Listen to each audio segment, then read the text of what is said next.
The Rhode Island Political Cooperative is driving a wedge between progressives in Rhode Island. After recent years of momentum on the left, Rhode Island has dramatically shifted from a traditional Democratic state to a hotbed of progressive legislative activity.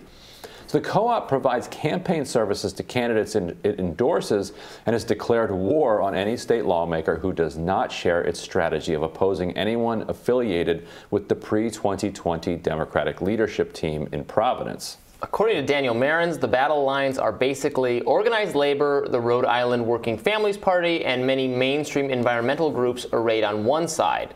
The co-op, the Sunrise Movement, Black Lives Matter Rhode Island, and many members of the Democratic Socialists of America are on the other side.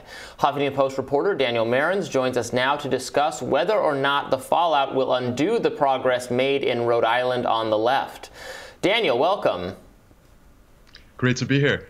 So this sounds like one of those fights that me, a non-leftist, would like kind of do the popcorn munching sort of reaction to. This sounds like a excellent, like self-defeating, insidery civil war.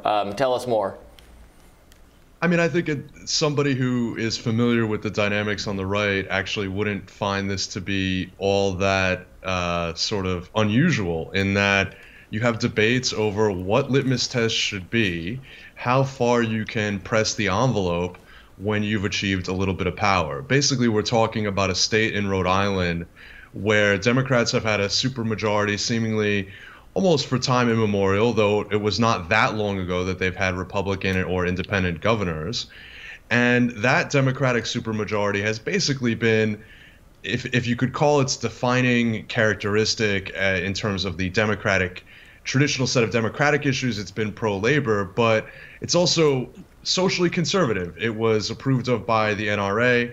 These were leaders, often, frankly, from traditional Italian-American communities in Rhode Island, who also received high ratings from, and indeed endorsements from, the pro-life community. So, and generally speaking, in terms of the balance of power as well economically, they were always wary of upsetting the apple cart with regard to kind of the old financial elite in Rhode Island, asking them to contribute more in taxes, et cetera, and things like that.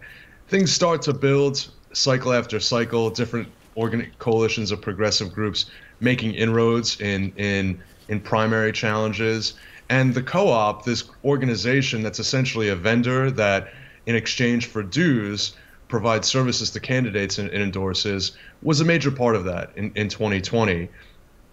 And of course, a piece of this equation, which was parallel but not exactly the same, was that they knocked out the Democratic House Speaker, in part by helping a Republican unseat him, with the understanding that it wouldn't hurt the Democratic majority, but would unseat this sort of conservative player. Then you fast forward to 2021, and all of a sudden you have former members of the co-op who are on the outs with this group that has been at least one of the driving forces in this change within the Rhode Island Democratic Party. And you have a series of questions about whether the litmus tests they are using to determine how to endorse candidates and even keep people within their ranks are going too far, given how fragile the gains might be. Yeah, Daniel, I don't want you to jump over that rather key kind of revelation there. Former members, this is a brand new kind of organization.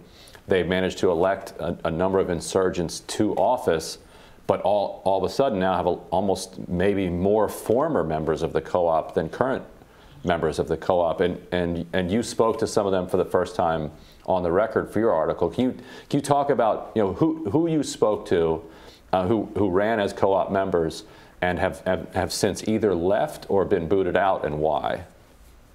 Yeah, so I spoke to 3 former co-op members, one of whom was expelled for voting for the guy that was ousted as speaker. He had a number 2, and this guy Brandon Potter felt that this number 2, Joseph Shikarchi, was more amenable to progressives, that this was something he could work with, that it was a better deal for him and his constituents to vote to give this person his support. Now the other co-op candidates abstained. They didn't even vote no. There wasn't even a credible opposition, but they didn't vote yes either. And that was apparently enough to keep them in. But then the vast majority of them subsequently left as well because they felt they had not been consulted on the decision to expel Brandon Potter. I spoke to Tiara Mack, who is a young queer black lawmaker from Providence, and I spoke to Kendra Anderson, who's a lawmaker from Warwick. And they both said that these were decisions that were being made by a trio of people at the top of this organization without consultation with them. And more broadly, that they have disagreements in strategy and tactics here, that they are that the issues of climate action, affordable housing, raising the minimum wage, et cetera, were too urgent to draw the line so narrowly at whether or not you oppose anybody from the previous leadership team. And I think that what these critics emphasize is that there doesn't appear to be a parallel in other progressive movements in other states. So for example, in New York State, there are 5 or 6 lawmakers affiliated with the Democratic Socialists of America. That's as far left as you go. To my knowledge, none of them has voted against Democratic Party leadership because they felt they could accomplish parts of their agenda with that leadership system in place. I'm just curious, what did the... No, yeah, go ahead, Kim. Ryan. But just to real quickly clarify, yeah, there wasn't a contest, right? There was nobody else running for leadership. That's right. That's right. It's an important point. Go ahead, Kim. What do the voters of Rhode Island think of all of this? I mean, you're talking about a co-op that is pretty far left for people, that consists of what you say, Sunrise Movement, BLM, and Democratic Socialists of America.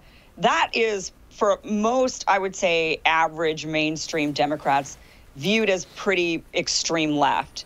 And so, I mean, unless Rhode Island has become like Oregon or something, what do the average voters want?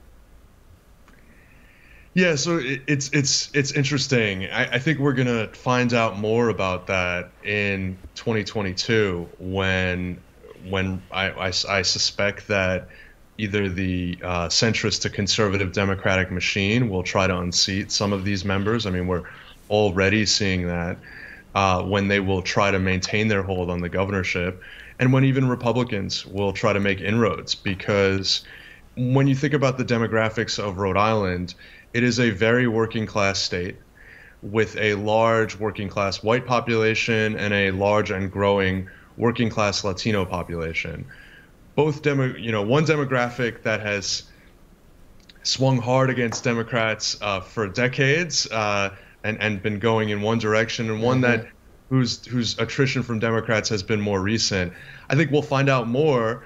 And I think we're already finding out a little bit in that there was a special state Senate election where there was a co-op candidate, there was another candidate from the left.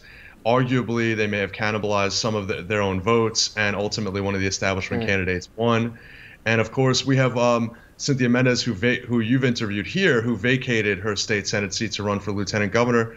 Most people think that she's likely to be replaced by a more moderate lawmaker. And again, here we get to, you can play hardball, but can you sustain those gains if you overplay your hand? Well, Daniel, thank you so much for joining. Really interesting reporting.